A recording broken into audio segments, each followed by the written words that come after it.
এখন ফোন রাখতো। আমার না এখন টিকটক করার সময় হয়ে গেছে। এই শোন, এই টিকটকটা কিন্তু এক্ষুনি ছাড়বো, এক্ষুনি দেখবে, আর কিন্তু অনেক লাইক দিবি, ঠিক আছে? আচ্ছা, হ্যাঁ ছাড়ছি।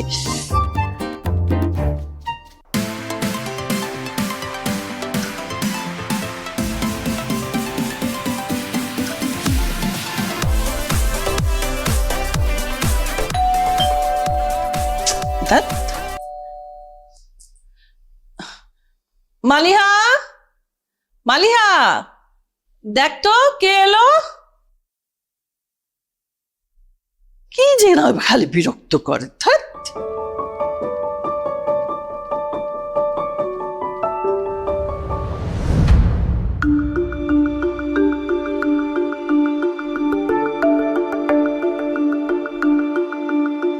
আবির, তোর সাথে মেয়েটাকে